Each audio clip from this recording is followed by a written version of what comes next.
Estamos de volta com o Direto do Plenário. A partir de agora você acompanha ao vivo aqui pela TV Justiça a sessão de hoje do Supremo Tribunal Federal. Com a gente ao vivo. Vamos acompanhar. Boa tarde a todos. Pronto. Podemos nos sentar. Declaro aberta esta sessão ordinária do Supremo Tribunal Federal e passo a palavra à senhora secretária, que fará a leitura da ata da sessão anterior. Ata da 34ª Sessão Extraordinária do Plenário do Supremo Tribunal Federal, realizada em 27 de setembro de 2018. Presidência do senhor ministro Dias Toffoli. Presentes à sessão os senhores ministros Marco Aurélio, Ricardo Lewandowski, Carmen Lúcia, Luiz Fux, Rosa Weber, Roberto Barroso, Edson Fachin e Alexandre de Moraes. Ausentes, justificadamente, os senhores ministros Celso de Mello e Gilmar Mendes. Procuradora-Geral da República, doutora Raquel Elias Ferreira Dodge. Abriu-se a sessão às 14 horas, sendo lida e aprovada a ata da sessão anterior. Pergunto se há alguma anotação a ser feita. Não havendo, declaro a ata aprovada. Senhoras e senhores ministros, senhora Procuradora-Geral, senhores advogados, informo a todos que estão presentes nesta sala de sessões alunos da Universidade de Itaúna, Minas Gerais. A todos cumprimento, desejam uma boa oportunidade de acompanhar esta sessão. Há um julgamento, mas só falta um voto.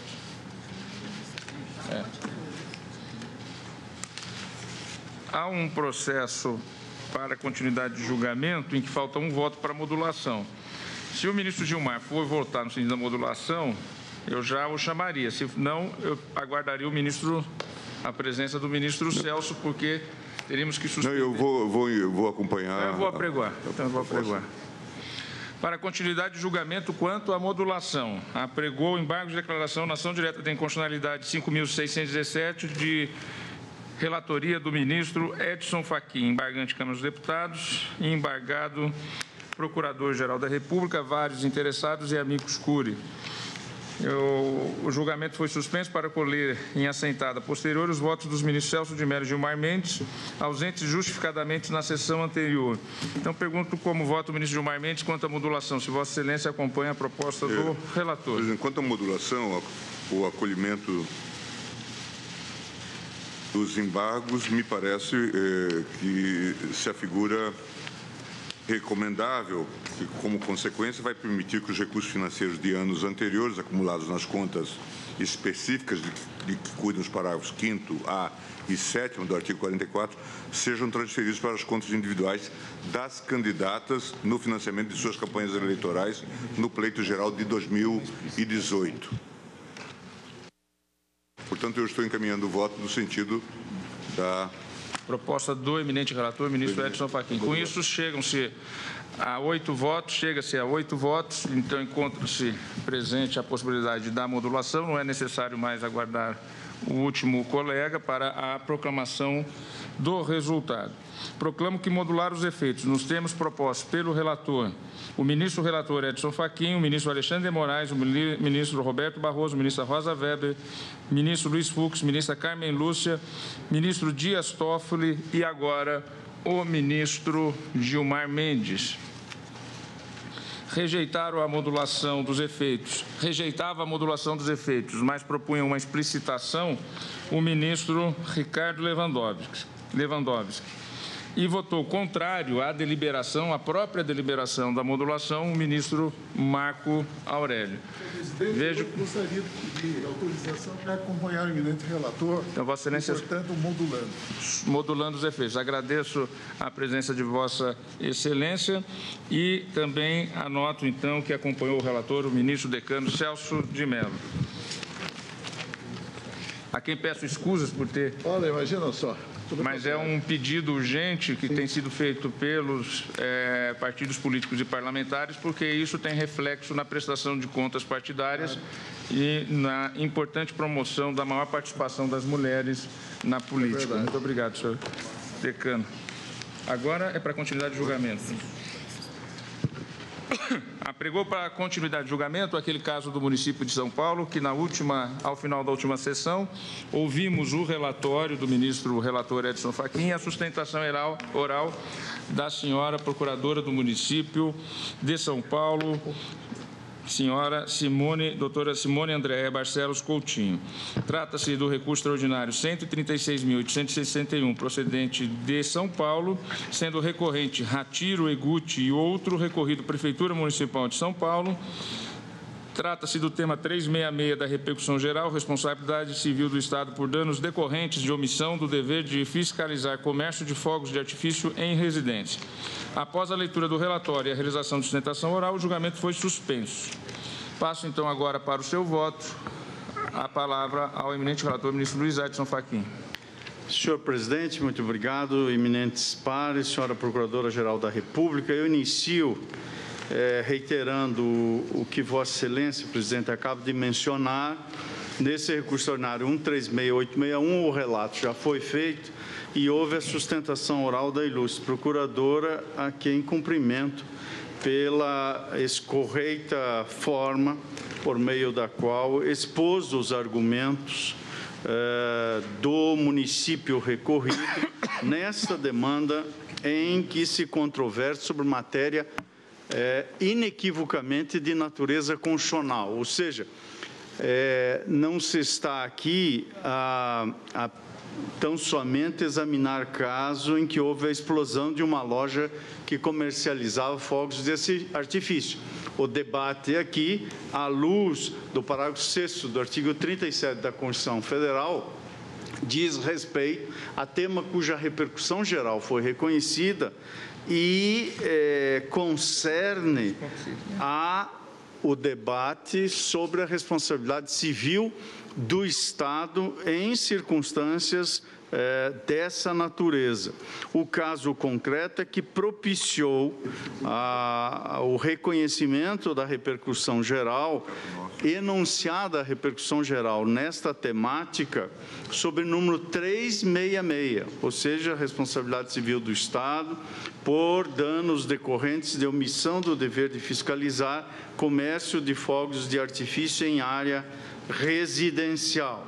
E eu estou examinando, senhor presidente, no voto, ou melhor, na proposta de deliberação que tive a oportunidade de fazer chegar às mãos de vossas excelências, até porque o julgamento já principiou com a sustentação oral, e procurei, no voto, valer-me inicialmente desta contextualização para dizer que a matéria referente à possibilidade de responsabilização civil do Estado por atos e omissões que causem danos a particulares vem sendo estudada e debatida há décadas e já ocupou o centro de grandes análises no plenário deste Supremo Tribunal Federal. E parece-me que, na atual conjuntura, essa temática encontra sólido posicionamento desta Corte na mesma direção, razão pela qual este voto, ainda que alongado, eu vou procurar sumariá-lo, eis que ele tem quase 4 dezenas de páginas. Esse voto, senhor presidente, eminentes pares, confirma, pelo menos na percepção que tenho, confirma o que esse tribunal acolheu em diversos outros casos referentes à possibilidade de responsabilizar o agente estatal por condutas omissivas, que em razão desse agir, que na verdade é um não agir, causem danos aos administrados na modalidade da responsabilidade do Estado que se impõe. Eu estou acolhendo na seara da doutrina, além de fazer referência à seara jurisprudencial em diversos precedentes que cito, estou acolhendo as lições da sempre citada e respeitada por todos nós, professora Maria Silvia Zanella de Pietro, na sua obra Direito Administrativo, estou citando a edição de 2016, e colho estas lições da ilustre professora sobre a responsabilidade do Estado para assentar que essa responsabilidade de índole extracontratual, trata-se aqui, portanto, de um ato ilícito omissivo, corresponde à obrigação de reparar danos causados a terceiros em decorrência de comportamentos, diz a professora, quer omissivos, quer comissivos, materiais ou jurídicos, lícitos ou ilícitos, imputáveis aos agentes públicos.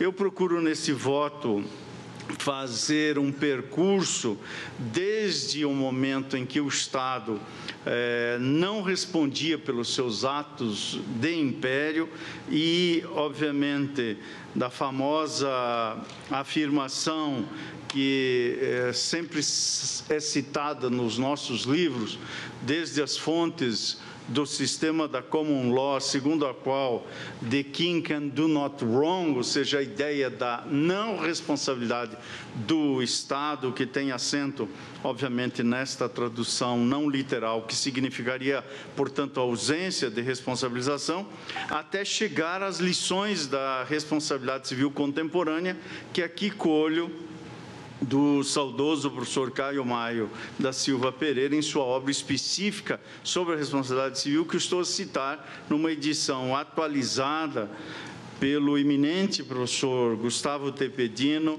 na edição de 2018, onde se assenta a pessoa jurídica de direito público responde sempre, uma vez que se estabeleça o nexo de causalidade entre o ato da administração e o prejuízo sofrido. Não há que se cogitar se houve ou não culpa para concluir pelo dever de reparação. Eu estou também colhendo as lições do mestre de tantos e de todos, Celso Antônio Bandeira de Mello, que traz à colação a imputação ao ente estatal da obrigação de ressarcimento de dano causado em decorrência da omissão e o posicionamento que em sua obra Curso de Direito Administrativo traz, assentando que quando o dano foi possível em decorrência de uma omissão do Estado, vale dizer, o serviço não funcionou, funcionou tardiamente ou ineficientemente, é de aplicar, segundo o professor Celso Antônio, a teoria da responsabilidade subjetiva, com efeito, se o Estado não agiu, não pode, logicamente, ser ele o autor do dano.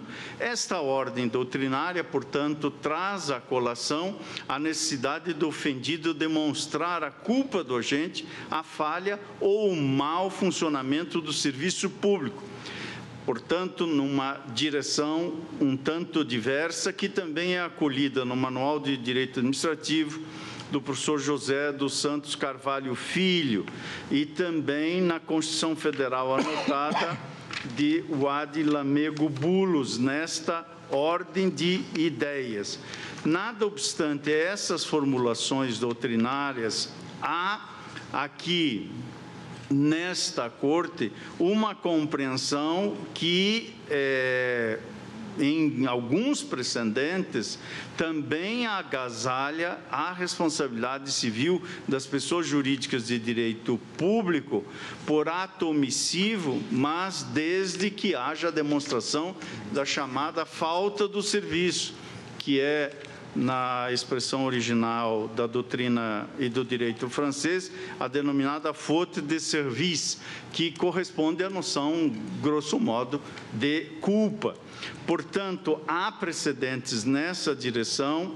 Estou aqui a citar, para prestar contas do percurso que fiz no voto, o recurso extraordinário 179-147 da relatoria do eminente ministro Carlos Mário Veloso, julgamento em 12 de dezembro de 97.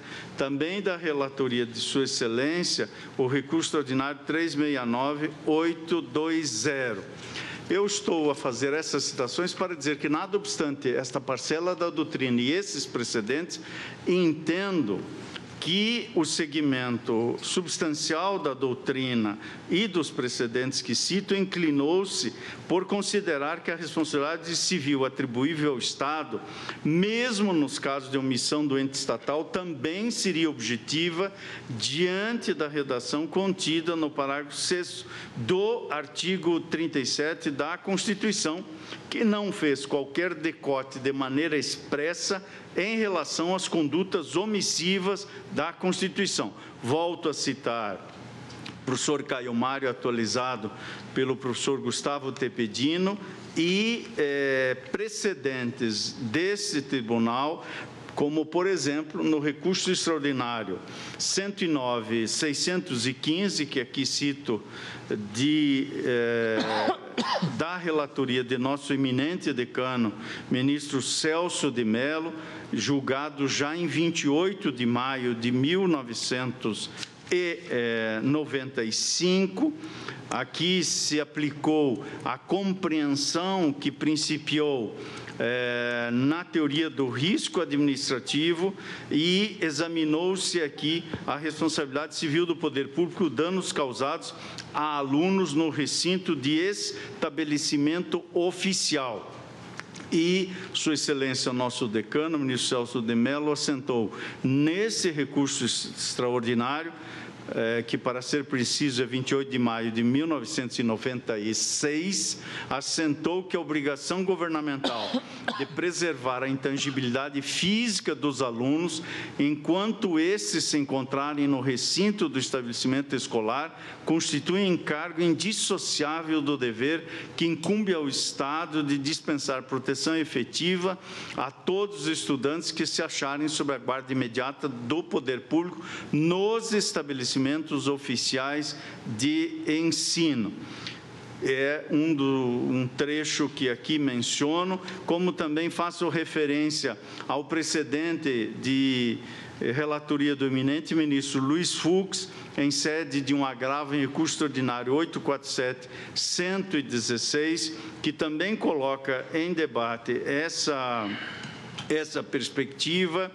E estou a dizer que há uma tendência, portanto, à objetivação da responsabilidade civil estatal quando consentânea com as características inerentes à sociedade contemporânea, na qual o incremento das atividades que envolvem a criação de riscos aos indivíduos e à própria coletividade acarreta a necessidade de minimização e afastamento das consequências negativas geradas a partir desse agir, muitas vezes até mesmo lícito, mas que acaba por promover uma desigualação em relação a certos particulares que suportam um ônus muito maior do que o restante do corpo social, o que pode levar à caracterização de um dano que, se não pôde ser evitado por uma conduta estatal que detinha meios para impedi-lo, deve ser reparado integralmente numa dimensão tanto punitiva quanto exemplar para evitar a ocorrência de outros danos semelhantes. Eu estou a acolher nessa direção a doutrina que aqui cito, do professor Felipe Peixoto Braga Neto, em seu manual de responsabilidade civil, que aqui cito nesta ordem de ideias, sobre a maior proteção à vítima e também especificamente sobre a responsabilidade objetiva do Estado quanto às condutas omissivas, menciono o recurso extraordinário 841.526, também da relatoria do eminente ministro Luiz Fux, recurso extraordinário 841.526, em que se assentou o sentido e o alcance desse parágrafo 6º do artigo 37. E menciono o trecho do voto de Sua Excelência, na qual, aliás, cita o ilustre professor que acaba de mencionar, o professor Gustavo Tepedino, e também a obra Curso de Direito Constitucional do nosso eminente colega, ministro Gilmar Ferreira Mendes, como também doutrina balizada que Sua Excelência aqui menciona, de Francisco de Assis Toledo, Juarez Tavares e José dos Santos Carvalho Filho.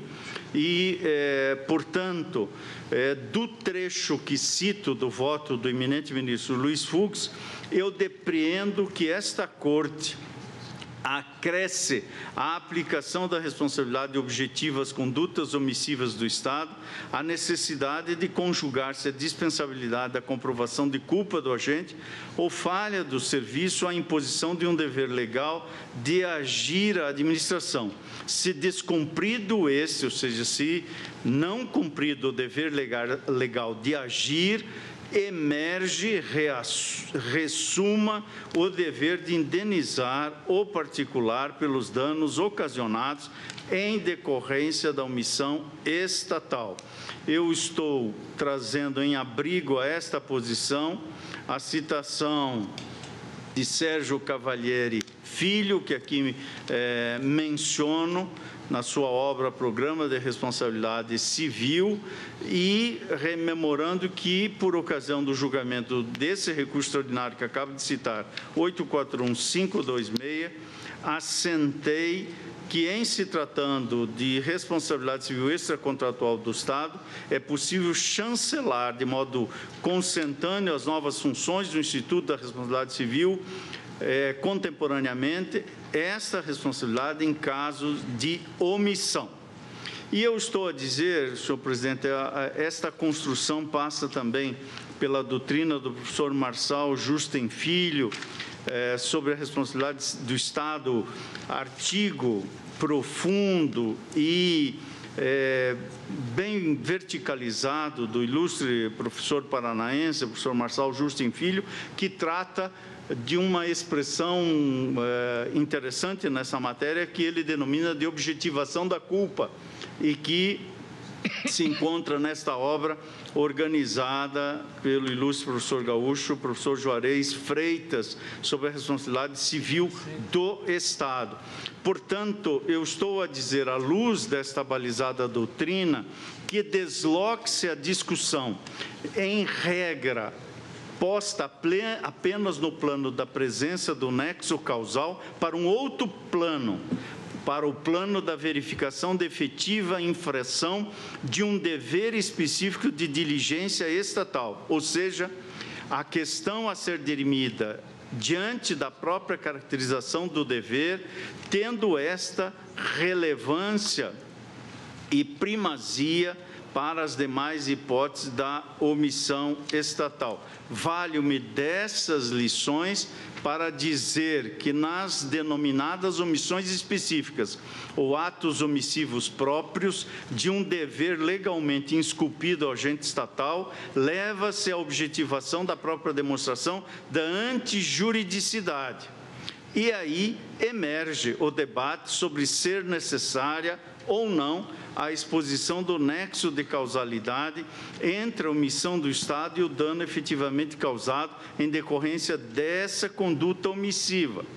E acrescento nesse ponto que, se a demonstração da efetiva ocorrência do nexo causal já se evidencia problemática quando se trata da classe a responsabilidade aquiliana, que é eminentemente do direito civil, ao tratar-se das hipóteses de responsabilidade objetiva do Estado por conduta omissiva específica, a questão nessa seara do direito público recebe contornos ainda mais relevantes. E aqui trato, à luz da doutrina clássica que cuida desta matéria, faço referência a obras à luz do direito estrangeiro, bem como a doutrina nacional, dizendo que já são reconhecidas diversas tentativas de sistematizar critérios para o estabelecimento seguro do nexo causal nas hipóteses de responsabilidade estatal por conduta omissiva, o que continua sendo uma tarefa árdua, e aqui neste tribunal foi enfrentada pelo eminente ministro Moreira Alves, a quem todos nós devotamos imenso respeito e admiração por sua excelência, que apreciou a matéria no recurso extraordinário 130.764. aonde adotou a teoria do dano direto e imediato para justificar a não atribuição do nexo causal entre fuga de preso e os danos decorrentes de assalto ocorrido tempos depois. Ali assentou o eminente ministro Moreira Alves, que já esteve na titularidade desta cadeira, aonde tem a honra de estar aqui no Supremo Tribunal Federal. Disse o eminente ministro Moreira Alves: com efeito, o dano decorrente do assalto por uma quadrilha de que participava um dos evadidos da prisão não foi o efeito necessário da omissão da autoridade pública que o acórdão recorrido teve como causa da fuga dele, mas resultou de concausas, como a formação da quadrilha e o assalto ocorrido cerca de 21 meses após a evasão. Na mesma direção que problematiza a questão que estamos aqui a decidir, o que evidencia não se tratar apenas de uma explosão de uma casa que vendia fogos de artifício, mas sim de um problema de fixar balizas da responsabilidade civil do Estado.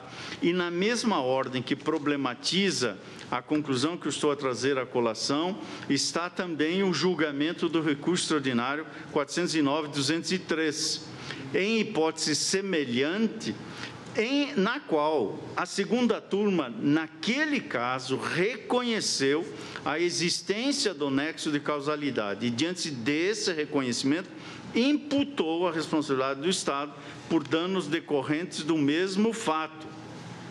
Isso se deu no recurso extraordinário 409-203, redator para o acordo, o ministro Joaquim Barbosa, julgamento de 7 de março de 2006, onde se assentou: está configurado um nexo de causalidade, uma vez que, se a lei de execução penal tivesse sido corretamente aplicada, o condenado dificilmente teria continuado a cumprir a pena nas mesmas condições, ou seja, o regime aberto naquele caso, e, por conseguinte, não teria tido a oportunidade de evadir-se pela 8ª vez e cometer o bárbaro crime de estupro. Examinou-se ali um recurso extraordinário que foi desprovido. Percebam, portanto, os eminentes pares, como há um debate presente em precedentes que procuram aplicar a ordem normativa e encontrar o justo para cada caso submetido ao exame nesses precedentes. Portanto, eu estou a dizer que cumpre evitar uma imposição de casuística que seja capaz de levar a paradoxos ou contrariedades ao postulado da segurança jurídica. E, nesta hipótese, enfrentar a vinculação entre o nexo de causalidade e o dever legal específico que deveria ter sido observado pelo ente estatal, o que, nas hipóteses de responsabilidade por omissão do Estado, pode se revelar como um critério mais seguro à imputação do dever de indenizar, ou seja, o critério da inexecução de dever legal específico.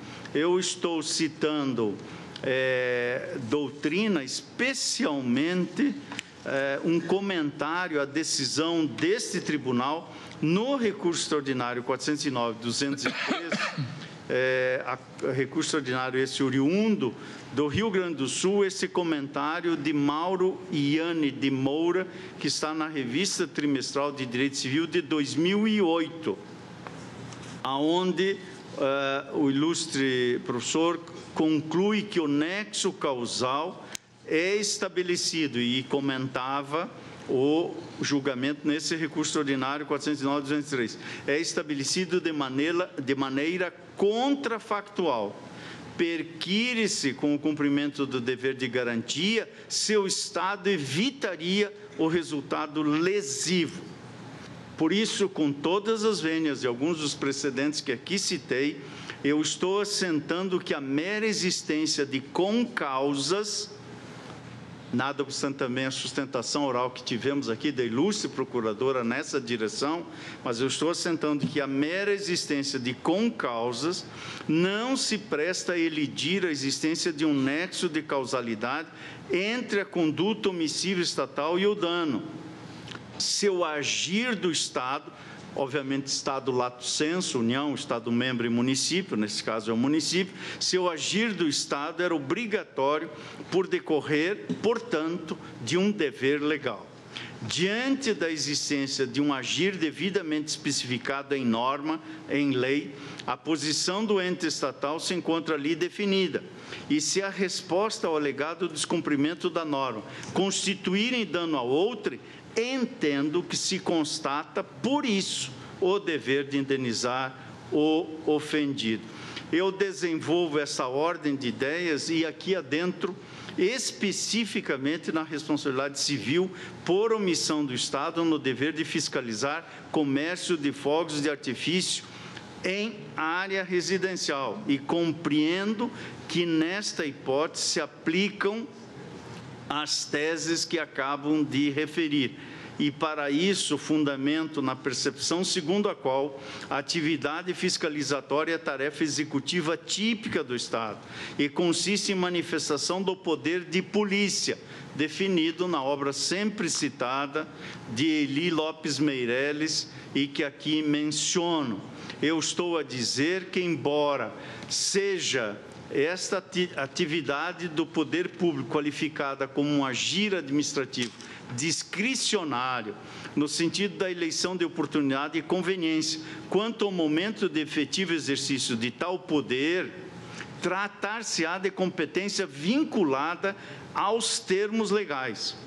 Ou seja, o exercício do poder de polícia na modalidade fiscalizatória, por envolver restrição ao exercício de direito por parte dos particulares, interfere em aspectos cotidianos da vida, especialmente no que concerne à expedição de autorizações e licença para o comércio de determinados produtos e, mais uma vez, cito este condicionamento e delimitação pela legislação que incide na matéria, na esteira do entendimento de que o poder de polícia encontra fundamento e limite na lei e também no princípio da proporcionalidade, segundo o já citado professor Marçal Justen Filho. Por isso, eu estou colhendo a responsabilidade, neste caso, que me parece emergir, como responsabilidade pela omissão no exercício do dever legal de fiscalização, como, aliás, já foi reconhecida essa responsabilidade, segundo pude depreender, no julgamento do recurso ordinário 180-602, julgado em 15 de dezembro de 1998, pela segunda turma na relatoria do eminente ministro Marco Aurélio. Lá se assentou: responde o município pelos danos causados a terceiro em virtude da insuficiência de serviço de fiscalização, visando a retirada de vias urbanas de animais. A partir dessa percepção, entendo que a omissão no dever legal de fiscalizar determinada atividade, seu dano acarretar a terceiro, em virtude dessa conduta omissiva específica, o dever, portanto, de indenizar. O caso concreto, colocadas essas premissas à luz da doutrina e da jurisprudência, que, como mencionei, há precedentes em sentidos distintos, mas estou acolhendo os precedentes que me parecem indicar maior proteção da vítima na sociedade contemporânea. O caso concreto que gerou o reconhecimento da repercussão geral envolve justamente a alegação de violação do dever fiscalizatório por parte do município de São Paulo. Município que inequivocamente foi provocado pela via de processo administrativo para promover a fiscalização com a finalidade de obter autorização para comércio de fogos de artifício no local. E o município manteve-se inerte, o que, aliás, foi reconhecido também da sustentação oral da tribuna. Não se negou que o município foi provocado, o particular, inclusive, pagou a taxa respectiva de vistoria e que o município não a fez. O que se debateu aqui foi a questão do nexo de causalidade e das eventuais concausas. Mas eu estou a dizer que o município foi provocado a promover a fiscalização para o comércio de fogos de artifício no local e manteve-se inerte. E cerca de 2 meses após o pedido formulado, ocorreu o acidente, com consequências trágicas, como narrado o acidente nos autos. Pois bem, neste caso, o que rege a fiscalização para o local de instalação dessa espécie comercial? Era, à época dos fatos, a Lei Municipal 7.433 e a Portaria 843, que, nesse voto, eu transcrevo, senhores ministros, dizendo, especialmente na parte que interessa, que a normativa vigente estabelecia o funcionamento de estabelecimento que se dedique ao comércio de fogos de estampido de artifício, mesmo quando não seja esta a atividade principal do negócio, fica sujeito à prévia licença expedida pelo órgão municipal competente e deverá ser requerida 60 dias antes da sua instalação. Isso é o artigo 1º da citada Lei 7433. Prevê o artigo 2º. A concessão da licença dependerá de prévia vistoria da dependência do imóvel em relação ao qual é exigido. Vem um conjunto de exigências. E prevê o artigo 3º. Não será concedida aquela licença quando se tratar, e leio especialmente o inciso 2º e 6º, de logradouro situado em zona declarada estritamente residencial, era o caso.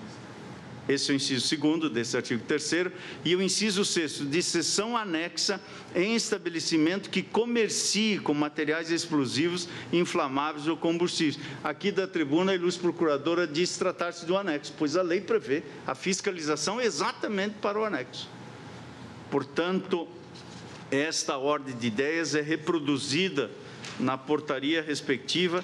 Eu estou examinando essas premissas, senhor presidente, para dizer que havia aqui o dever de fiscalizar, o poder público deveria impreterivelmente ter procedido à vistoria no local que foi indicado pelo solicitante. Enfim, eu estou a assentar nesta ordem de ideias, portanto, ter havido a não observância do dever legal de fiscalizar a instalação de atividade de risco e, neste caso, ausente o cumprimento de um dever legal, ocorre a configuração de responsabilidade objetiva, razão pela qual compreendo a necessidade de reforma do acórdão recorrido, a fim de adequá-lo às premissas acima traçadas. E aqui eu estou rememorando que a sentença prolatada nesses autos reconheceu a omissão do poder público em desincumbir-se de ato de ofício, portanto, dando causa aos danos ocorridos diante da explosão da loja irregularmente instalada. Apesar de ter sido a sentença fundada na tese da culpa do serviço demonstrada, a decisão também assentou que, se a vistoria prévia tivesse sido realizada, o acidente possivelmente não teria ocorrido, uma vez que o pedido não seria concedido por estar em desacordo com as condicionantes da lei, da legislação municipal, em especial vedação expressa de autorização desse tipo de comércio, por estar o prédio, tanto no sentido de edificação quanto no sentido de imóvel, localizado em zona estritamente residencial.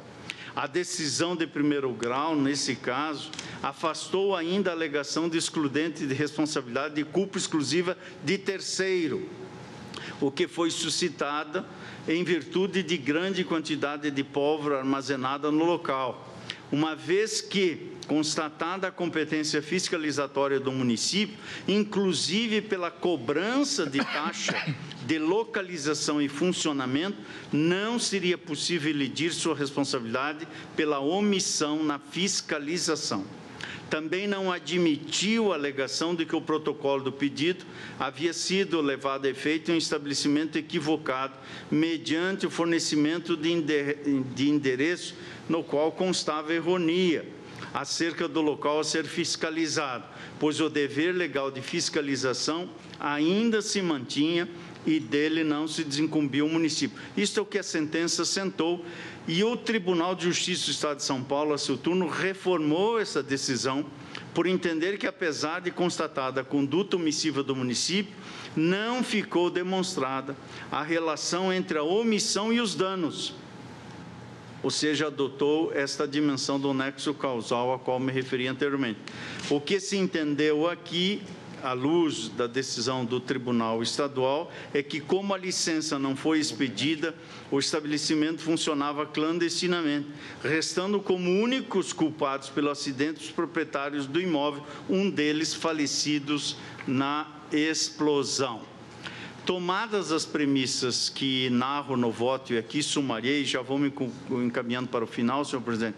Portanto, tomadas as premissas, entendo que, nos estritos termos de aferição da compatibilidade da decisão do Tribunal Estadual, com o contido no parágrafo 6º do artigo 37 da Constituição Federal, faz-se possível, e eu entendo cabível e necessária, a reforma da decisão atacada sem incorrer em revolvimento de questão de fato ou questões de fato, e assim, com este provimento, assentar o dever de indenizar por parte do município de São Paulo. Eu assento esse conjunto de premissas que estou repisando, senhor presidente. Eu estou examinando aspectos que emergem dos autos, sem fazer revolvimento de questões fáticas, mas entendo que as razões sustentadas para afastar a imputação de responsabilidade ao ente estatal pelos danos sofridos quando da explosão do comércio de fogos de artifício, especialmente por terceiro, as razões sustentadas no acórdão recorrido estão em dissonância com premissas constitucionalmente adequadas e que, em meu modo de ver, tem assento em doutrina suficiente e manifestações desse Supremo Tribunal Federal em precedentes que aqui citei. Estou a dizer que a ausência de autorização para o funcionamento da loja não afasta o nexo de causalidade entre a conduta omissiva do município e o infortúnio ocorrido em 9 de junho de 85. Isso porque, em se tratando de um dever legal de fiscalização exaustivamente regulamentado no âmbito municipal e com tempo determinado que se exauriu, sem que houvesse sido realizada a vistoria prévia no imóvel que foi indicado pelo solicitante, e essa autorização teria sido, diante das condicionantes legais, imediatamente negada. E a consequência, segundo a normativa municipal, seria o lacre e a interdição do equipamento, bem como a retirada de todos os artefatos explosivos que estavam localizados naquela área e no que se acentua como uma residência em anexo ao estabelecimento, ou seja, a loja pertencente a esse conjunto de afazeres ali localizados. O município, ao inverter o procedimento regulamentar, deixar de realizar a vistoria prévia no prazo de 24 horas e assim permitir a paralisação do processo administrativo, em meu modo de ver, incorreu em violação de seu dever do exercício do poder de polícia, permitindo, mediante sua omissão, que funcionasse clandestinamente um comércio e ali, por esta omissão, viesse a sedar danos decorrentes de explosão, passados mais de 2 meses do prazo concedido para a realização da vistoria prévia no imóvel. Entendo que nem mesmo a alegação de que o proprietário protocolou o pedido na regional errada e mediante o fornecimento de endereço que, no seu todo, continha equívocos, leva a ilidir a responsabilidade estatal por conduta omissiva específica. Primeiro, porque há uma controvérsia nos autos quanto ao endereço indicado, porque o imóvel seria o da esquina, naquela localização. E segundo, e mais importante, porque se a vistoria prévia tivesse sido realizada, a administração teria tido tempo suficiente para negar a licença e diligenciar a interdição do local em procedimento apto, ainda que eventualmente em endereço diverso, a evitar a ocorrência dos danos. Por isso, as concausas alegadas não interrompem no meu entender, o nexo de causalidade entre a omissão no cumprimento do dever legal específico do Estado de fiscalizar a instalação de comércio de fogos de artifício e os danos decorrentes da explosão do estabelecimento que comercializava o material explosivo. E por isso entendo que o acordo merece reforma para restaurar a conclusão da sentença prolatada pelo juiz de primeira instância. Trato aqui também, ao final, senhor presidente, que compreendo não ser possível, no entanto, o deferimento de indenização por danos morais sofridos pelo autor, que no acidente perdeu esposa e 2 filhos, em virtude de tratar-se de matéria infraconstitucional. Também mostra-se incabível a revisão das conclusões das instâncias de origem quanto à possibilidade de denunciação da lide à União e ao Estado, pedido formulado pelo município, e aqui não há Constituição constitucional aferível no pleito, além de tratar-se de tema precluso nos autos. Por isso, concluo pelo provimento parcial do recurso extraordinário interposto, restaurando-se integralmente os termos da sentença prolatada nos autos, cingindo-me a fixar a compreensão de que a omissão no dever legal de fiscalizar a atividade de comercialização de fogos de artifício, se dano acarretar a terceiro, em virtude dessa conduta omissiva específica, a responsabilidade objetiva do Estado. Este é o voto, senhor presidente. O eminente relator propõe provimento parcial, apresenta uma proposta de tese. Inicialmente, eu vou colher o voto apenas quanto ao sentido do recurso, se pelo provimento ou não, total ou parcial. Pois não, ministra Carmen Lúcia. Presidente, eu gostaria apenas, se Vossa Excelência me permitisse, fazer Pois não. uma dúvida. Ministro Fachin, Vossa Excelência, então, não conhece da parte relativa aos danos morais por ser matéria infra. Exatamente. Mas eu posso adaptar, mas eu não conhecia, porque não foi pré-questionado nos documentos que eu vi. Eu vali-me do argumento da infraconstitucionalidade e, de qualquer modo, este tema teria que ser conhecido pelas deduções implícitas que vêm no recurso extraordinário, porque a rigor não houve debate próprio, seria um reconhecimento Ministro relator. No caso da repercussão, o reconhecimento da repercussão porque geral, o recurso extraordinário, o que se pede ao final do recurso extraordinário é provimento para reformar o acórdão e pela reparação do dano moral. Mas esta condenação em primeiro grau não se deu. E por esta razão que nesta parte eu estou não provendo. Não provendo, mas não conhecendo. Conhecendo e por ser infraconstitucional não provendo. Agora, ministro relator, ante as premissas do acordo impugnado e sem fatos não há julgamento e os fatos são os constantes do acordo, nós não estaremos, nessa conclusão, adotando a teoria do risco total administrativo?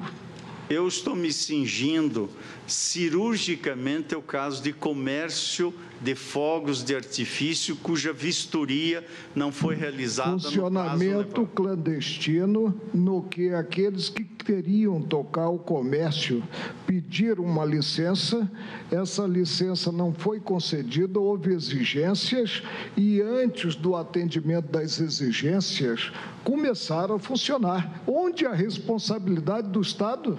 A vistoria não estava condicionada à realização das diligências. O município tinha o dever de fazê-la. Articula-se com um prazo previsto em uma portaria que, a um só tempo, exige o atendimento para ter-se essa vistoria de requisitos. Mas a norma vincula o município. E se o próprio município não cumpre a sua legislação, quem irá fazer? Ele cumpriu agiu, ele foi diligente, ele atuou a tempo e modo no que provocado para ter-se a licença que dependeria, eu admito, de uma vistoria. Os documentos anexados a esse requerimento não atendiam à portaria disciplinadora da matéria. Houve exigência, o interessado não atendeu a essas exigências e, em que pese a inexistência de licença, começou a funcionar, e funcionar em um campo muito delicado, que é o campo da comercialização de fogos.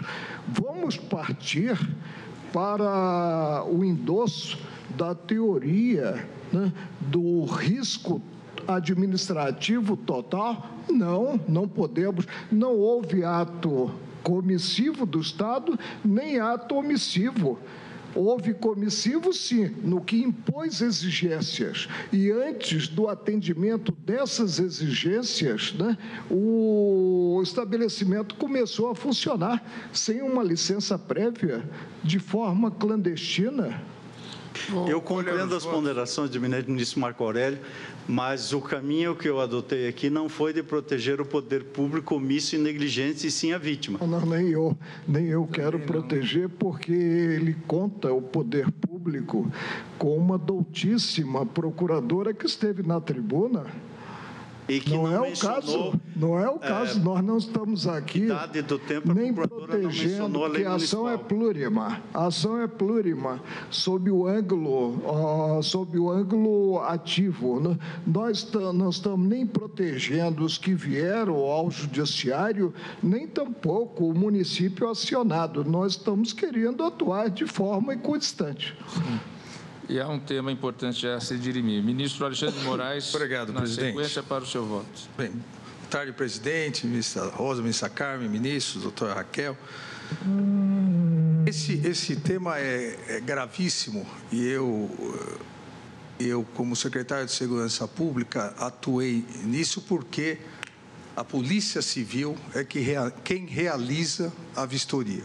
Era nessa legislação e continua sendo atualmente a legislação federal, por delegação, depois do comando do Exército, porque é função do Exército, a questão de pólvora, a Polícia Civil.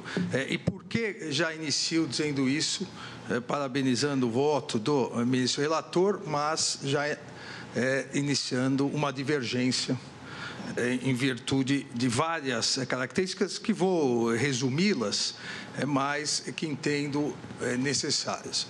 A primeira grande questão, que levantada agora pelo ministro Marco Aurélio, a Constituição avançou no artigo 37, parágrafo 6º, adotando a responsabilidade objetiva do poder público, mas a responsabilidade objetiva pela teoria do risco administrativo, não a teoria do risco integral. O que acontecer é responsabilidade do poder público. Não. Ao meu ver, isso aqui, há vários acórdãos, várias decisões do Supremo Tribunal Federal apontando, a adoção pelo 37, parágrafo 6º, da teoria do risco administrativo. 2, a impossibilidade de qualquer legislação, inclusive, que ampliasse isso e viesse a adotar a teoria do risco integral. Aqui, o Supremo declarou inconstitucionalidade em 94 e 95 de duas leis do Distrito Federal, 842 e a 913, que estabeleciam para algumas hipóteses mais perigosas a teoria do risco integral. E o Supremo Tribunal Federal afastou totalmente essa possibilidade. Partindo dessa premissa, há necessidade da observância dos requisitos mínimos para a aplicação da responsabilidade objetiva, os requisitos positivos e dos requisitos negativos, a análise se há alguma excludente. E entendo, eu pedindo todas as vênias ao ministro Fachin, que de cara, 2 requisitos positivos, 2 requisitos exigíveis para a aplicação da teoria do risco administrativo e para o reconhecimento da responsabilidade objetiva não estão presentes. O primeiro, não houve conduta, seja comissiva ou omissiva do Estado. Não houve essa conduta. Consequentemente, e aí vem o segundo requisito faltante, se não houve conduta, obviamente, nem o nexo causal pode ser aferido. E por quê? Por que entendo que não houve conduta?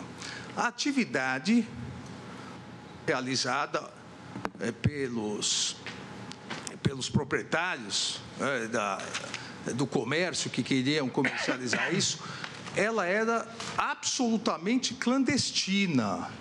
A legislação, à época, estabelecia, e obviamente a legislação municipal tentando otimizar, suplementar a federal, seja a lei municipal, seja depois a portaria, em determinados períodos do ano, questão de festa junina principalmente, tentavam otimizar, mas não podem fugir da legislação federal. A legislação estabelece a necessidade do protocolo com requisitos, com a comprovação, inclusive, que teria já ocorrido um pedido na Polícia Civil para vistoria, e o pagamento da taxa é tão somente para iniciar esse procedimento e para que seja realizada a vistoria, que é elemento constitutivo da possibilidade da concessão de licença. Não há para esse tipo de atividade, seja lá atrás, com a legislação julgada à época, seja hoje, não há possibilidade da abertura de um comércio de fogos com pólvora sem a perícia, sem a vistoria de quem? Não do município, a vistoria da Polícia Civil. E isso, obviamente, aqui não discutimos prova, mas é importante para o caso a ser decidido. Isso está documentado nos autos. Quando protocolou o pedido na administração regional, foi colocado que faltava essa comprovação de que havia feito o requerimento na Polícia Civil. Consequentemente, o procedimento administrativo ficou obstado, ou seja, ficou parado até aguardar algo de obrigação daquele que pretende realizar o comércio. O que fez, ou o que fizeram os proprietários, por mais grave, obviamente, e trágico que tenha sido o resultado, mas o que fez, ou o que fizeram os proprietários? Ignoraram, não complementaram a documentação e já clandestinamente deram início. E isso ocorre todos os anos, principalmente às vésperas da festa junina. O que fazem diversas pessoas querem aproveitar a garagem da casa para vender fogos de artifício, e aqui mais um dado, geralmente tudo sem nota fiscal, sem nada, protocolam algo, protocolam já sem os documentos necessários e já abrem e vão vendendo. Isso é uma indústria que ocorre e o poder público não tem a mínima condição de fiscalizar 100% de algo que é clandestino. Obviamente, assim como balões na época de festa junina, cada vez mais se ampliou a fiscalização dessa atividade clandestina. Por ser atividade clandestina, por necessitar da concessão de licença para funcionar, e essa licença só poderia ser concedida com prévia vistoria realizada por um órgão do Estado, nem do município, pela Polícia Civil. E a própria parte, os próprios interessados não comprovaram, nem que fizeram esse pedido. Olha, o que fez a administração, o que fez o poder público municipal? Aguardou. A sua omissão, ou melhor, a sua atuação, a meu ver, não configura uma omissão. Ele não tinha nada. Vossa Excelência, me permite, ministro Alexandre? Por favor. Porque não sei se estamos falando do mesmo município. Neste caso, há uma lei municipal que prevê que a concessão de licença dependerá de prévia vistoria da dependência do imóvel. Portanto, Nesta hipótese, a realização da vistoria não se deu. Vossa Excelência está extraindo desta omissão uma conduta em face da qual o município deveria ser provocado pelo particular, que deveria ter cumprido algumas exigências para que a vistoria fosse levada a efeito. O resultado prático, com todas as vezes, do raciocínio de Vossa Excelência, é chancelar que a omissão do município, que não fez a vistoria, não gera efeito algum, do ponto de vista do dever de indenizar. Perdão, ministro Fachin, exatamente aqui a nossa divergência. Eu talvez não tenha sido claro ao apontar isso. Os municípios, seja agora, seja lá atrás, os municípios não podem legislar sobre essa matéria de forma absoluta. O que o município fez, a legislação estabelecia o procedimento e previa a vistoria. Volto a dizer, quem deveria e quem deve realizar a vistoria não é o município, é a Polícia Civil. Exatamente por isso, na legislação municipal, à época e agora, seja a lei, seja a portaria, exigia no protocolo a comprovação de que também teria havido o recolhimento da taxa na Polícia Civil, para que pudesse ser dada sequência ao procedimento.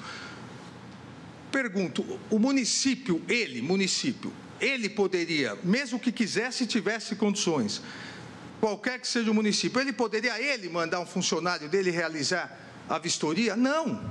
Quem realiza isso é a Polícia Civil. A Polícia Civil, por meio, agora, dependendo do Estado, por meio da Polícia Científica, quando está junto com a Polícia Civil, e nos estados onde a independência, a autonomia da Polícia Técnico-Científica, ambas, porque quem tem que assinar o laudo de vistoria é um delegado de polícia. Ou seja, o procedimento deve observar a legislação federal, como foi salientado no acórdão. O acórdão salienta isso. O que ocorreu? O que ocorreu é que, não esperando, primeiro, não complementando a documentação. Segundo, mesmo que, e aqui também há divergência entre nós, ministro Fachin, mesmo que tivesse complementado, então vai lá, os autores vão lá na Polícia Civil, recolhem a taxa, complementam a documentação, eles obrigatoriamente teriam que aguardar a vistoria para começar a comercializar. Veja, a vistoria não é para permitir que continue. Aqui não é um referendo, seria, na verdade, um plebiscito.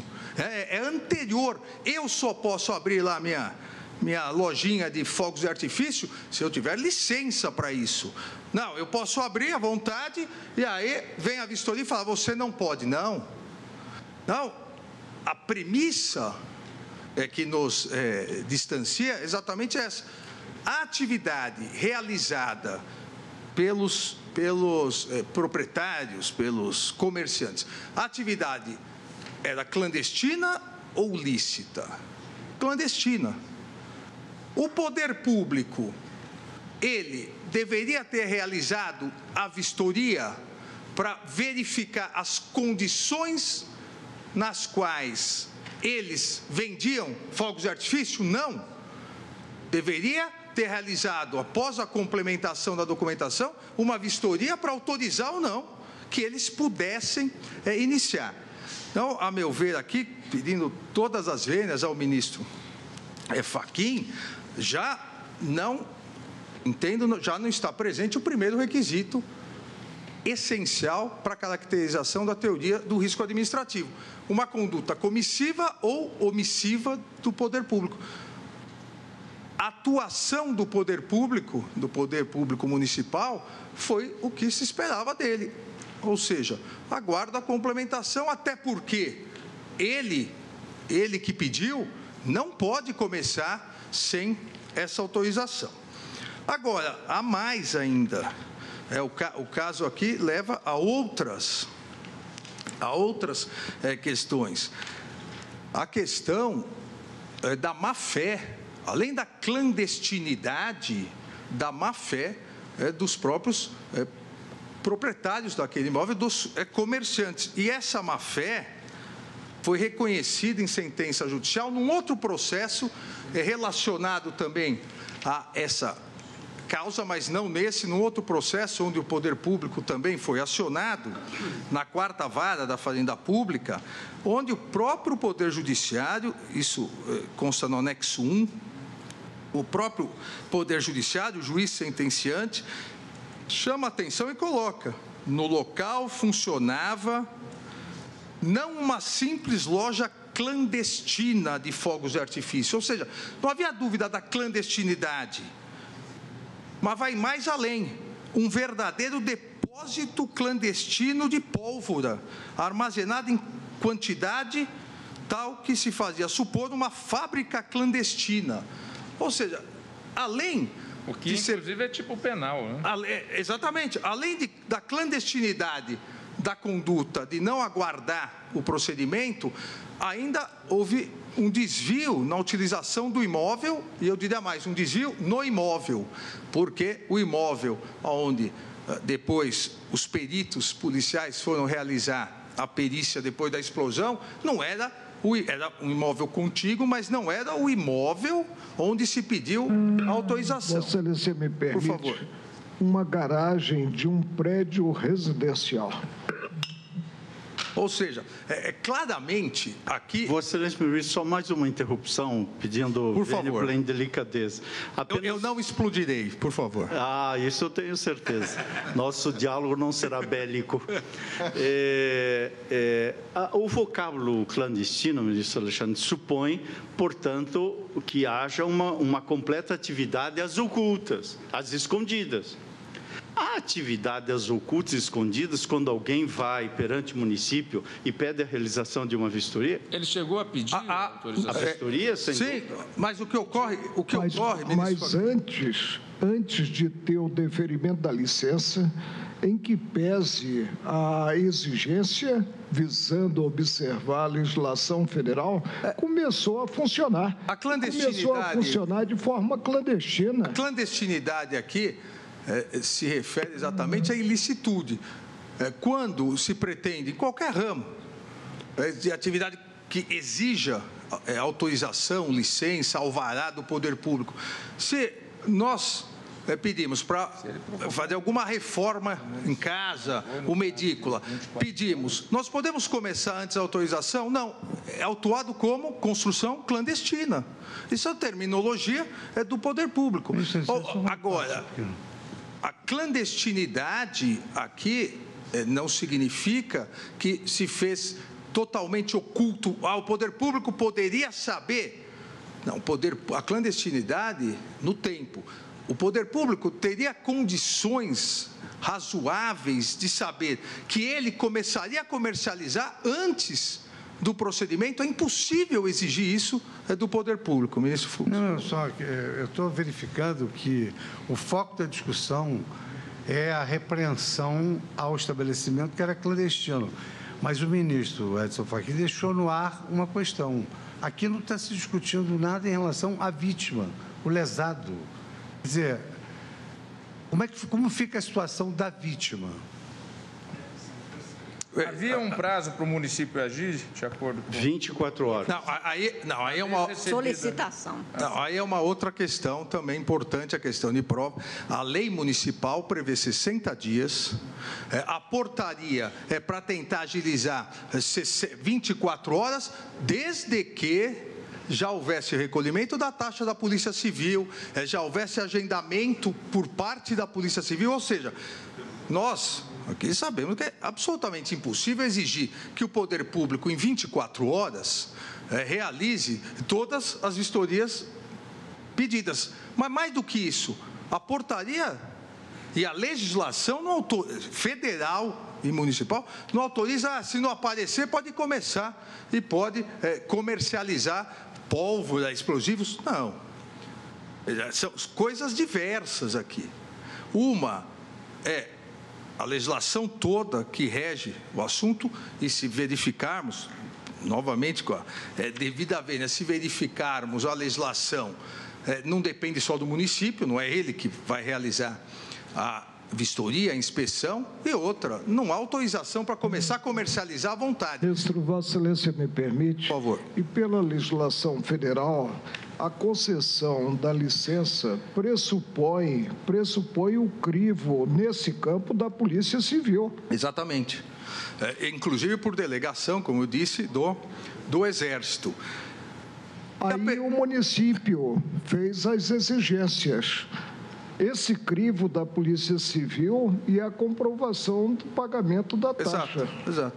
Da taxa visando a localização. Vossa Excelência que tem a experiência. Quando se pede a vistoria... O município, ao contrário, atuou. Anuncia o ramo de negócio? Sim, quando se pede a vistoria, anuncia o ramo, negócio, e no caso, que até hoje ocorre de de lojinha de rojão, já tem que juntar na prefeitura, tem que juntar o protocolo da Polícia Civil, que você já pagou lá e pediu. Aí a prefeitura, o que ela faz? Ela segue, é obrigada a seguir, porque ela não tem comando sobre a Polícia Civil, a agenda é da Polícia Civil e tenta, por meio de convênios, acelerar. Ou seja, nada, o que eu gostaria de deixar aqui claro no meu voto é exatamente isso. Nada poderia ser exigido da municipalidade nisso. Por quê? A municipalidade não recebeu os documentos necessários, a municipalidade, ao não receber, ficou aguardando, não é ela que tem também que recolher a taxa, pedir. A municipalidade não poderia supor licitamente que eles começariam de forma clandestina, muito menos supor que eles guardariam um volume de pólvora totalmente inusual e mais. A licença pedida não era para guardar esse volume de pólvora, era para comercializar. Comercializar que é diferente, é o pedido e até os locais. Poderia ser indagado, mas a municipalidade não tinha a obrigação, mesmo assim, de fiscalizar se no local havia uma loja clandestina? Não, porque nenhuma licença, nenhuma autorização foi concedida. Senão, a municipalidade tem que bater de porta em porta, de garagem em garagem. Ministro Alexandre Moraes. Por favor. Eu estou aqui pesquisando sobre o assunto. Vejo que, além da autorização da polícia, do Exército, em se tratando de uma matéria inflamável, é necessária também a autorização do Corpo de Bombeiros, que, aliás, é um órgão estadual, ligado à Polícia Militar. E talvez, em tese, possa ter falhado no caso também. Estou afirmando. É porque, exatamente, o procedimento. Quer dizer, nós aqui estamos imputando a responsabilidade apenas ao município. Aqui a parte da municipalidade. Na verdade, ministro Ricardo, levantou outro ponto, eu ia tocar na sequência, porque após a vistoria, a prévia vistoria e o laudo assinado pela Polícia Civil, por um delegado, após a licença, após se montar a lojinha, para começar a funcionar ainda, precisa do alvará, e esse alvará só sai se o Corpo de Bombeiros for verificar se tudo aquilo que disse que iria instalar, iria realmente instalar, ou seja, as pessoas... Só depois disso que ele poderia estocar. Só depois disso ele poderia começar a comercializar, colocar qualquer coisa, rojão, pólvora, ou seja... Por mais trágico que tenha sido em relação, inclusive, a eles mesmos, mas eles fizeram tudo errado. Eles desrespeitaram todo o procedimento. O poder público municipal não tinha como adivinhar que eles iriam atropelar o procedimento, começar clandestinamente, um volume de pólvora muito maior, que também foi reconhecido, como eu disse, nessa outra ação judicial, e inclusive no laudo de vistoria posterior, depois da explosão, os 3 peritos corroboraram o laudo do Instituto de Criminalística, dizendo que essa pólvora, que não, mesmo que eles já tivessem lá a autorização, eles não poderiam estocar essa pólvora. Essa pólvora é que foi a responsável, obviamente. E aí nós poderíamos ingressar, a meu ver, no campo do risco administrativo. Se tudo estivesse certo, autorização, eles vendendo, e o município não fiscalizasse, aí não é vistoria, é fiscalização. Mas não foi isso que ocorreu.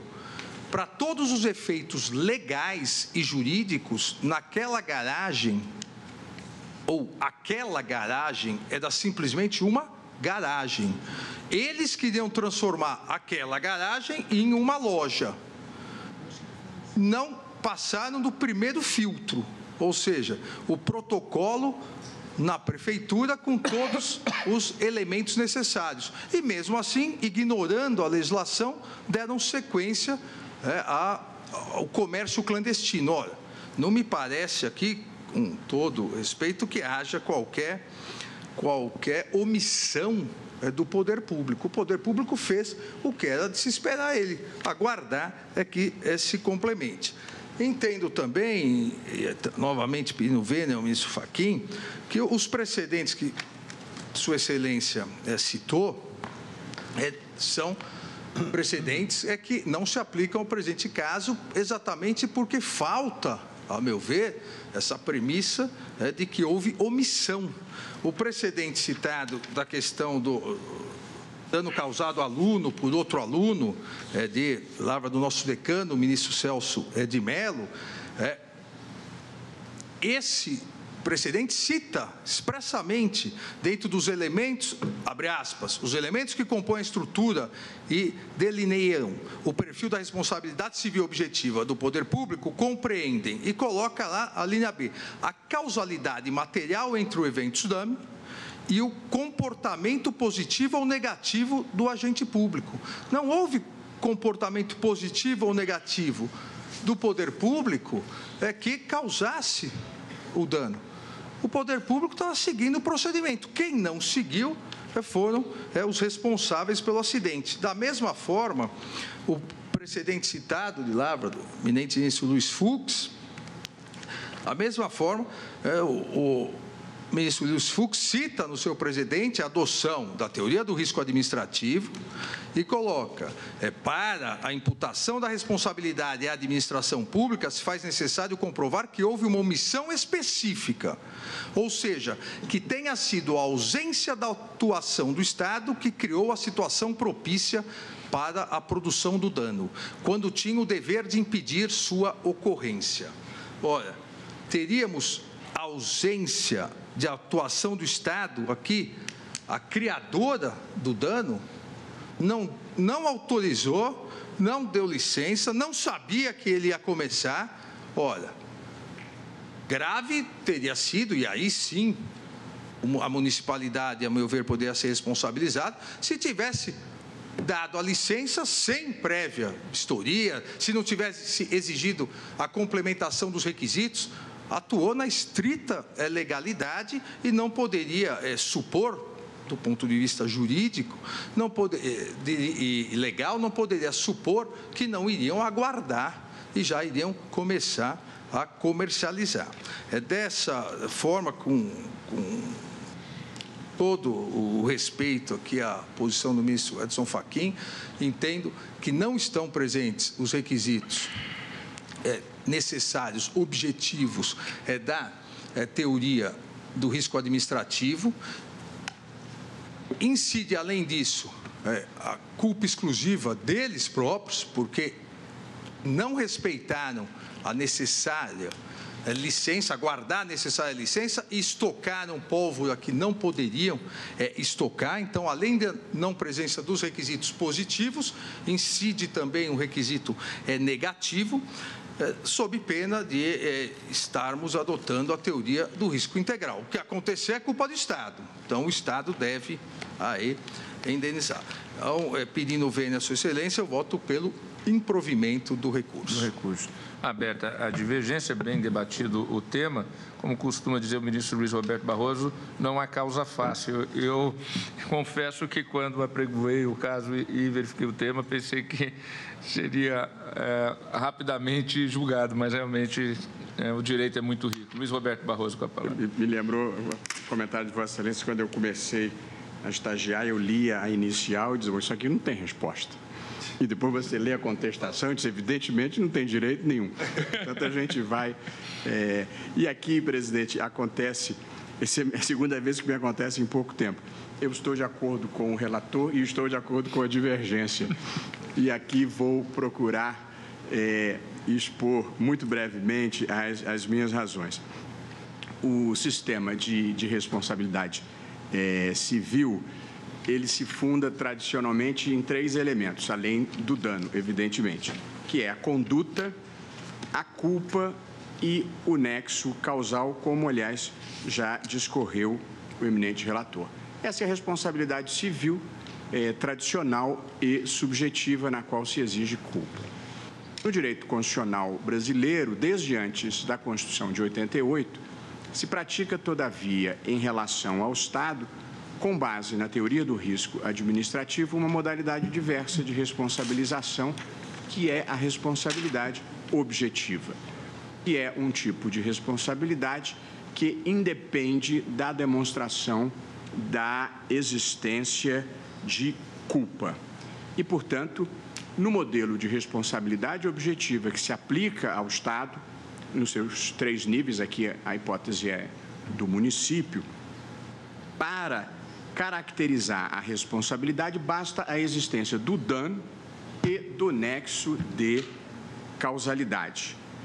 Tal responsabilidade objetiva, ela se caracteriza por parte do poder público, quer no tocante a condutas comissivas, quer no tocante a condutas omissivas. Portanto, até aqui eu enunciei, em breve resumo, pontos centrais do voto do eminente relator, cuja conclusão é a seguinte, presidente, a tese do relator. A omissão no dever legal de fiscalizar a atividade de comercialização de fogos de artifício, se dano acarretar a terceiro, em virtude dessa conduta omissiva específica, gera a responsabilização objetiva do Estado. Eu estou de pleno acordo com a tese.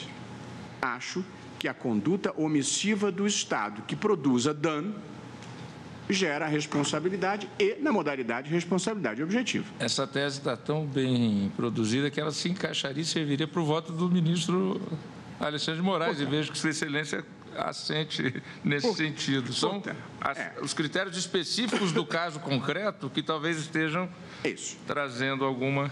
Aqui chegamos ao ponto que eu considero crucial, que é, eu acho que o Estado não pode ser transformado em segurador universal de atos ilícitos praticados por particulares. Portanto, é preciso que esteja presente uma causalidade direta e imediata que possa ser reconduzida à conduta do Estado em face do dano sofrido. Vale dizer, é preciso que exista, por parte do Estado, para que se caracterize a omissão, um dever jurídico específico de agir. Não é um dever jurídico genérico de legislar ou de adotar uma política pública. É um dever administrativo específico de ter atuado. Portanto, eu acho que até aqui, nem eu, nem o ministro Luiz Edson Fachin, nem o ministro Alexandre de Moraes estamos em divergência. O problema, e aqui está caracterizada a divergência, se dá quando nós chegamos, presidente, aos fatos. E aqui eu leio em um parágrafo os fatos, tal como foram caracterizados pelo acórdão impugnado, pelo Tribunal de Justiça do Estado de São Paulo. E aqui, a 4ª Câmara do Tribunal de Justiça de São Paulo afirmou, e aqui eu estou sendo textual, que o estabelecimento estava funcionando clandestinamente.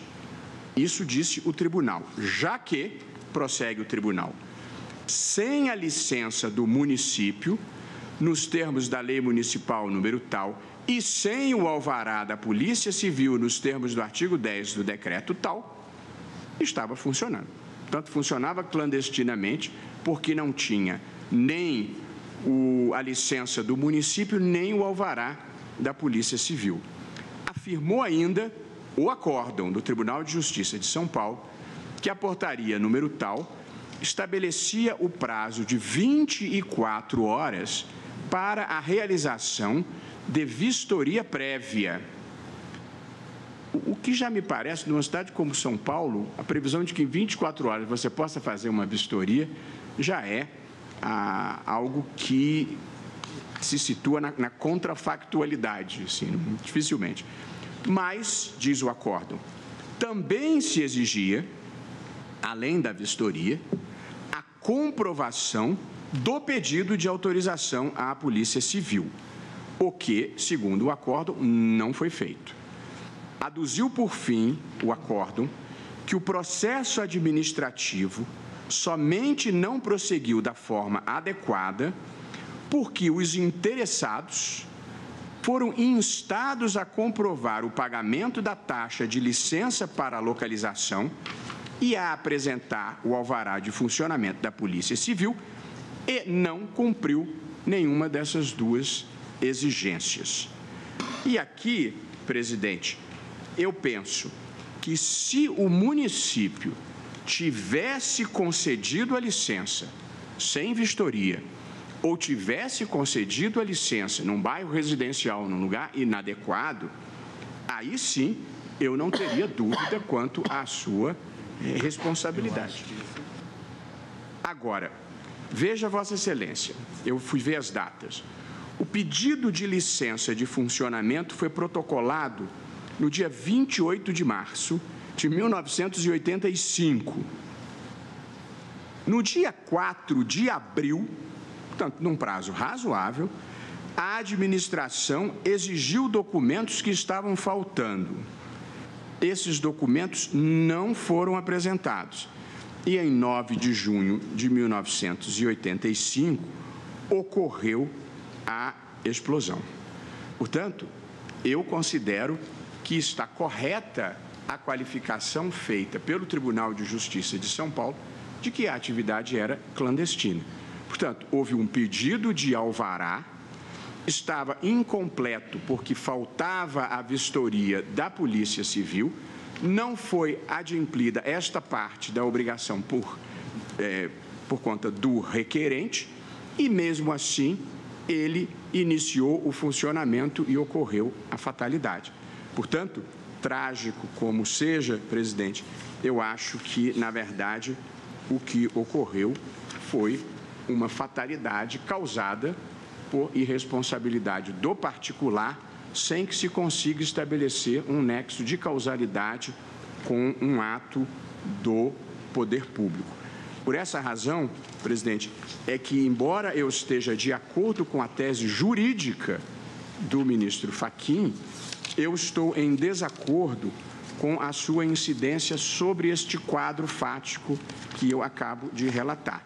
E, portanto, e concluindo, presidente, apenas para ler a ementa do meu voto, como gosto de fazer, eu digo o seguinte: a responsabilidade civil do Estado é objetiva, tanto nas condutas comissivas como nas omissivas, tendo em vista o artigo 37, parágrafo 6º da Constituição, e aqui estamos de acordo, o relator e eu. 2. Para que fique caracterizada a responsabilidade civil do Estado em condutas omissivas, é necessário que exista uma omissão decorrente da violação de um dever jurídico específico de agir. 3. A omissão específica no comércio de fogos de artifício ocorrerá quando for concedida a licença para funcionamento sem as cautelas legais ou quando for de conhecimento do poder público eventuais irregularidades praticadas pelo particular. O simples requerimento de licença de instalação ou recolhimento da taxa de funcionamento não são suficientes para caracterizar o dever específico de agir.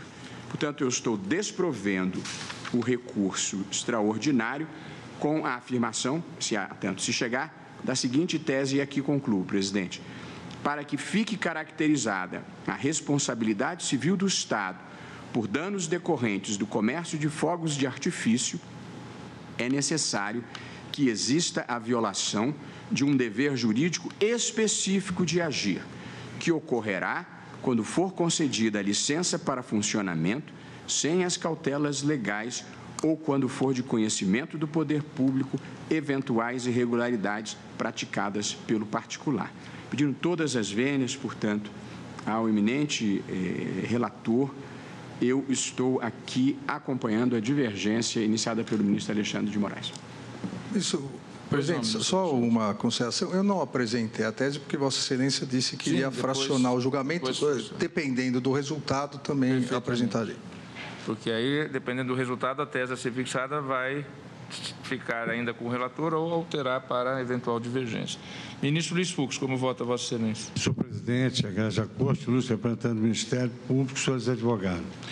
Senhor presidente, eu verifico que da causa petente constava que o pedido de indenização de danos aqui formulado devia-se ao fato de que o estabelecimento funcionava em desacordo com a legislação de regência, dada a proximidade do imóvel de áreas residenciais. Então, um primeiro aspecto que me chama a atenção é o fato de que a municipalidade, quando houve o pedido de vistoria, ela sabia, por isso que eu perguntei ao ministro Alexandre, ela sabia que instalar-se-ia numa área inadequada uma fábrica de fogos de artifício. Essa é a primeira questão. A segunda questão é até uma questão fenomênica. No Rio de Janeiro, num determinado Réveillon, havia aquele espetáculo de fogos que se realizava na areia. E aí houve um acidente e várias pessoas ficaram queimadas e houve até um caso de falecimento. Quando então a prefeitura passou a impor que aqueles fogos fossem disparados de uma balsa em alto mar.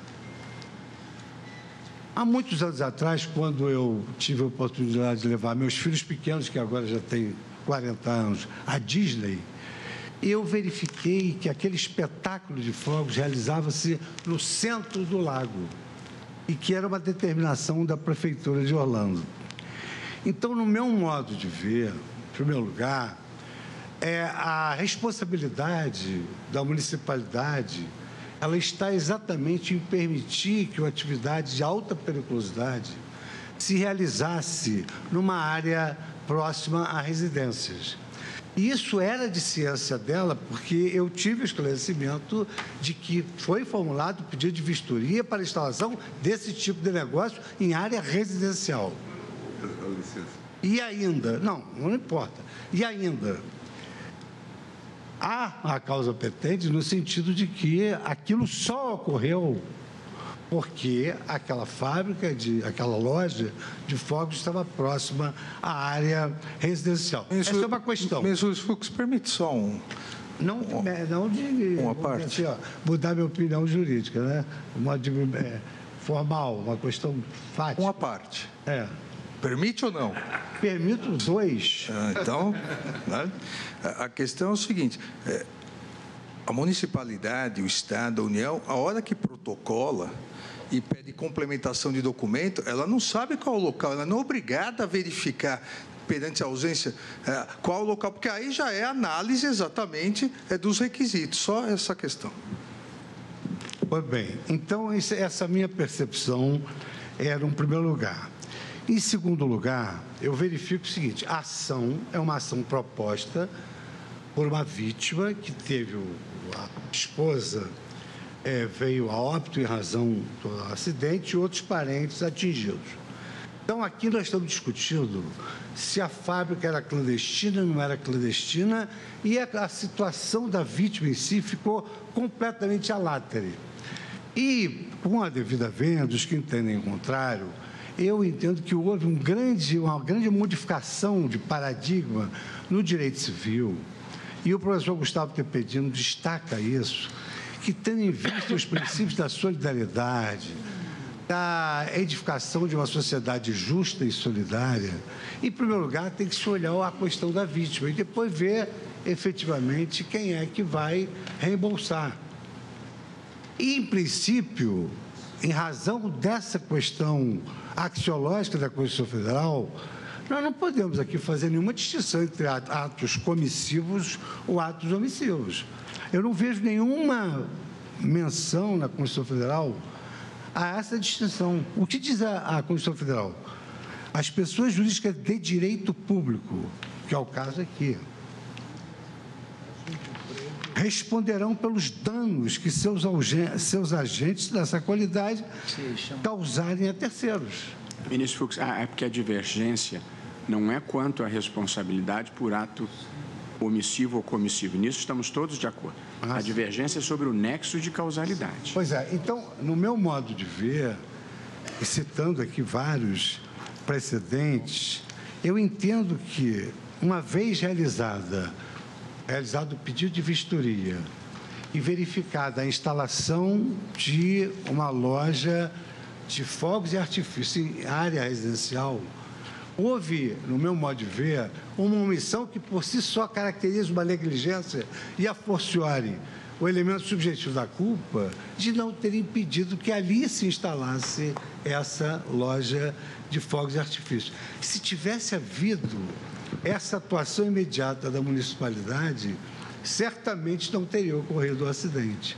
E como destacou o ministro Fachin, também a doutrina pacífica nesse sentido, essas concausas, elas não eliminam a responsabilidade do Estado, até porque houve uma ruptura desse paradigma da responsabilidade civil. Hoje, a omissão também se submete à responsabilidade objetiva. Ora, houve um pedido de vistoria, houve um pagamento da taxa. Quer dizer, se o Estado agisse, evidentemente que isso não teria ocorrido. Agora, nós estamos discutindo aqui a clandestinidade de uma loja, quando, na verdade, está em jogo aqui um drama humano que é a morte da esposa, do autor e de seus parentes, evidentemente por responsabilidade de alguém. E, no meu modo de ver, essa responsabilidade primária é a do Estado, que pode, eventualmente, até regredir contra essa loja de fogos e artifícios. Então, muito... A sentença, inclusive, menciona a regressão, salvo engano, o eminente relator pode informar melhor. Menciona. Essa matéria acabou previsto. O julgamento aqui do Supremo. Sim, em outro caso. E veja o seguinte, não é só o professor Gustavo Tempedito, que é um homem de vanguarda, que acresce esses elementos da solidariedade social para imputar uma responsabilidade objetiva por omissão do Estado. Nessa obra do professor Sérgio Cavalieri, que ele faz a distinção entre omissão genérica e específica, diz ele: como se vê, na omissão genérica que faz emergir a responsabilidade subjetiva da administração, a inação do Estado, embora não se apresente como causa direta e imediata do dano, entretanto, concorre para ele. Razão pela qual deve o lesado provar que a falta de serviço concorreu para que o dano, que se houvesse uma conduta positiva praticada pelo poder público, o dano não poderia ter ocorrido. E quem é que faz essa prova? A vítima, o lesado. Não está em jogo aqui, uma sanção administrativa, está em jogo aqui a situação de uma pessoa lesada, que tudo quanto ela pode provar em juízo é essa omissão do Estado. E no meu modo de ver, com a devida vênia, eu não consigo conceber algo justo em se impor à vítima mais ônus do que esse. E aqui, com base nessa nova feição da responsabilidade civil, que também sofreu uma influência desse movimento da constitucionalização do direito privado, muito bem explanado, não sobre esse ângulo, mas muito bem explanado na obra do professor Barroso, do ministro Luiz Roberto Barroso, Direito Constitucional Contemporâneo. Essa constitucionalização do direito privado leva a uma leitura da responsabilidade civil à luz da Constituição Federal. Então, a responsabilidade civil não tem distinção entre a responsabilidade omissiva ou comissiva. A vítima, numa sociedade justa e solidária, tem de ser a primeira preocupação numa ação de indenização, e numa linha limítrofe é preciso enxergar quem é o responsável. E nessa linha limítrofe, que aqui foi destacada, eu verifico que a empresa pediu a vistoria, o Estado realizou a vistoria, a parte pagou a taxa, a empresa noticiou que ia estabelecer uma loja ou algo parecido de fogos de artifício em área residencial. E se o poder público tivesse impedido isso, não teria ocorrido o acidente.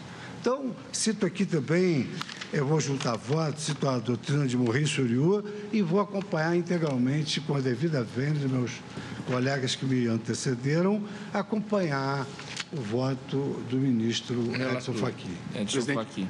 Pois não. É só para dizer que eu também concordo com a fundamentação jurídica do ministro Luiz Fux. Nós estamos de acordo. A nossa divergência aqui, de novo, é quanto aos fatos, é a leitura dos fatos.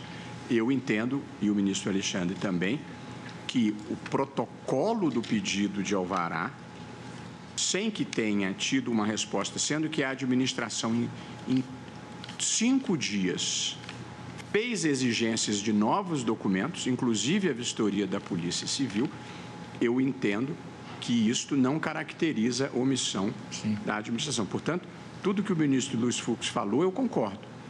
Só que acho que os fatos não corroboram a conclusão de Sua Excelência.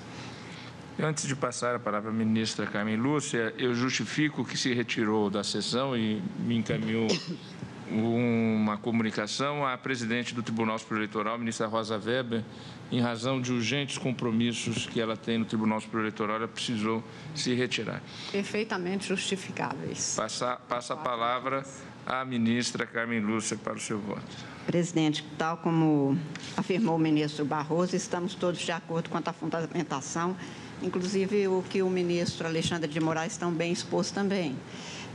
A não ser o professor Celso Antônio Bandeira de Mello, que ainda persiste a fazer a exigência doutrinária da diferença entre os requisitos para a configuração da responsabilidade do Estado no caso de omissão, para o que ele acha necessário a exigência de culpa, a doutrina se consolidou no sentido exatamente da desnecessidade de se distinguir entre os casos de omissão ou cometimento de práticas. O que tem prevalecido, portanto, é isso, e a norma constitucional vem sendo interpretada no sentido exatamente consolidado, como sendo desnecessário fazer essa distinção, o que agora foi enfatizado mais uma vez pelo ministro Fux. Como posto, muito bem posto pelo ministro Fachin, aqui o que se põe em questão, digamos, no recurso extraordinário, é se demonstrar se havia a configuração do nexo de causalidade ou não, e se isso ainda dependeria de dados de comprovação também ou não. No acórdão recorrido se tem expressamente que o estabelecimento estava funcionando clandestinamente. Aqui foi mencionado mais de uma vez essa característica de clandestinidade. Me chamou a atenção na bela sustentação oral da procuradora, da eficiente procuradora do município de São Paulo, ela ter invertido a ordem da apresentação, inclusive, dos seus argumentos, para falar dos fatos. E ela começou a dizer que o pedido teria sido formulado para um endereço e a explosão teria se dado em outro endereço, pelo que teria havido aqui uma condição de que, mesmo que o município tivesse cumprido no endereço fixado, como a explosão teria se dado num outro endereço, e foi expressamente o que iniciou a procuradora a afirmar, nada teria, portanto, de relação ou para ruptura para continuidade ou ruptura do nexo de causalidade. Independente deste fato, parece-me que o que aqui se põe é, em termos de quadro fático, houve uma solicitação de perícia, de vistoria. A partir do que se constatasse nessa vistoria, que se teria, então, a autorização ou não, a licença ou não. Isto não ocorreu porque 5 dias depois, dependente de não ter sido em 24 horas, como previsto na portaria, se teria tido a exigência de novos documentos. E este é o ponto que faria com que teria a quebra ou não da responsabilidade do Estado, do Estado no sentido amplo, do município no caso específico. Ao dar provimento ao recurso do município e, portanto, reformar a sentença, O Tribunal de Justiça concluiu que não havia demonstração de que a causa do fato provocador do dano resultou de falha direta dos serviços públicos ou que estes tenham concorrido para a consumação dele, pelo que não se caracteriza a hipótese prevista no artigo 107 da anterior Constituição Federal vigente à época dos fatos, não se podendo, consequentemente, falar em responsabilidade objetiva da Municipalidade de São Paulo no caso subexame. E reitera que o estabelecimento estava funcionando clandestinamente, mas que essa clandestinidade não seria de obrigação de verificação do poder público.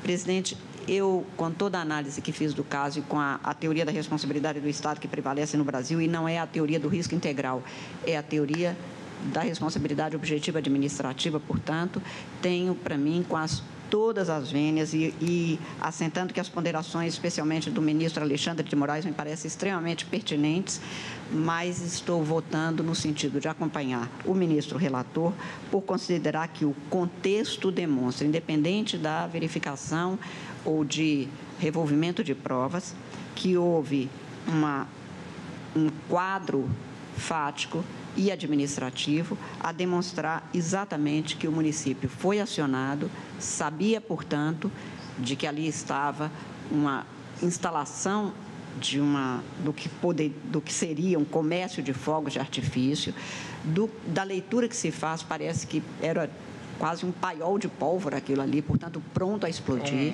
numa região residencial, portanto, sujeito a esse tipo de situação. E é de responsabilidade, sim, do poder público a verificação, até não como vistoria por ele saber, mas neste caso ele tinha sido notificado porque instado a vistoriar, ainda que, como se comprovou, e tem razão o ministro Alexandre de Moraes e também o ministro Roberto Barroso, ao afirmar que não o fez por impor outras exigências, mas podia impor outras exigências com cuidado de atentar a que não houvesse funcionamento, o que numa frase poderia ser dito e num despacho administrativo é de obrigação do poder público zelar pelo bem-estar concreto e coletivo.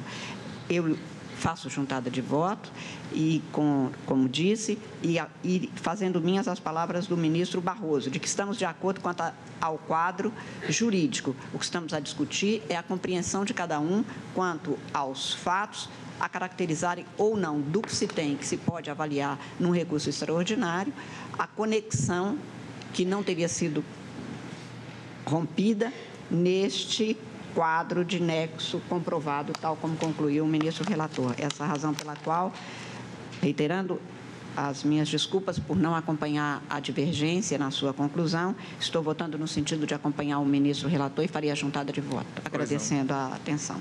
Ministro Ricardo Lewandowski, como voto.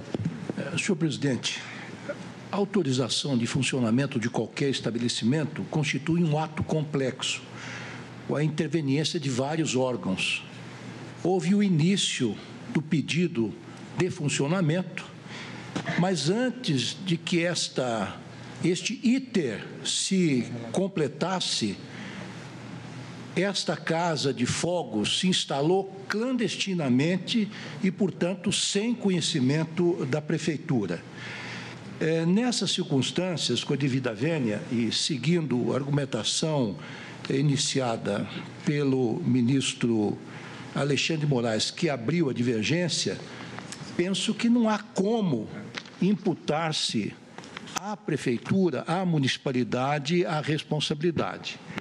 Sobretudo porque não há notícia nos autos também de que a vizinhança ou alguém do povo houvesse feito uma denúncia à Prefeitura ou à polícia de que estariam sendo estocados fogos de artifícios no porão ou na garagem desta residência. Portanto, a Prefeitura nada sabia. Eu concordo também com a observação feita pelo ministro Barroso que o Estado não pode ser um segurador universal. E lembro também, todos nós que vivemos em São Paulo, ou alguns de nós que vivemos em São Paulo, que nas festas juninas abrem-se centenas, se não milhares, de estabelecimentos clandestinos que vendem fogos, além dos camelôs e das pessoas que nos faróis também vendem fogos de artifício. Portanto, é impossível a Prefeitura fiscalizar todas estas ações e ser responsabilizada integralmente, objetivamente, por eventuais acidentes. Portanto, com a devida vênia do relator, acompanho a divergência para negar provimento ao recurso extraordinário. Ministro Ricardo Lewandowski acompanha a divergência. Estamos no horário do intervalo. Eu suspendo a sessão pelo horário regimental.